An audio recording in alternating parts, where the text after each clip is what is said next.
Hi everyone, Harris here, and this is Apple's battery case I've been using for a little over a week now. And if you're in a hurry, I will give you the concluding statement right now, and then we'll explain things after that.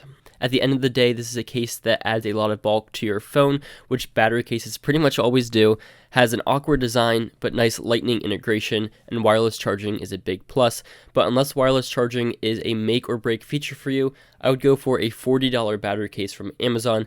I hope to review some of those soon, so leave a like on this video if you'd be interested in seeing some comparisons. And now let me explain my thoughts. It is bulky, very much bottom heavy, and Apple is still going with the battery on the bottom of the case design, which creates a little bit of a resting spot on the top for a finger, but less resting space than the first generation of this case, which also featured a spot on the bottom of the case that you could lie a finger for just a little bit of stability. That's gone. This year the hump is widened and extended, and the design is supposedly to help with your phone reception through the top of the phone, but I can't say I ever really noticed an issue with that on full-sized battery cases in the past, but I'll take their word. Anyway, I think I prefer the white case over the black. It certainly shows less smudges because the black does show a lot of that and those, but both are clean colors with nice Apple logos and clicky buttons. It's easy to install and usually pretty easy to remove. I'm using skins on both of these phones and it still fits and starts charging your phone immediately. No way to preserve power for later on, which does mean that once your battery case dies, it is just a bulky case. You'll never be storing charge for later. Of course, with the battery widget, you can see the battery case's power level, which is very convenient. And then when you go to charge, either via placing it on a wireless charging pad, which is a great method for overnight charging, or via Lightning, you'll charge your phone till about 50%, and then you'll start charging both the case and the phone. Silicone is the only finish option, so if you're a strictly leather guy or gal, this will disappoint, but I don't mind it, it's fine.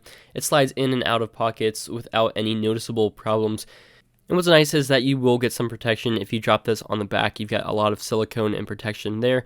Same with the bottoms or the top, it just has a lot of padding. And I've dropped this on some hard surfaces and it is going to absorb a lot of shock. So it's a pretty protective case, and if you have a screen protector with it, I wouldn't really be worried about damaging this phone because that silicone is just going to absorb a lot of impact. At the end of the day, it adds a lot of bulk to your phone, which is nothing new for a battery case, but the fact that you can end a day with 100% battery on your phone and just a dead case is pretty cool if you need to go into the next day or you just need to have a very long day.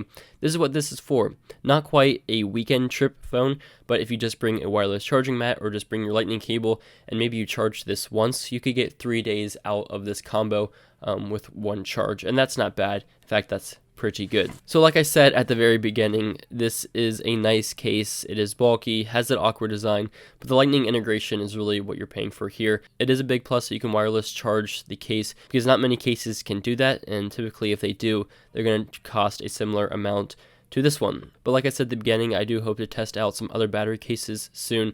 Let me know if there are any particular ones you want me to check out. Thanks for watching. Leave any questions down in the comment section below.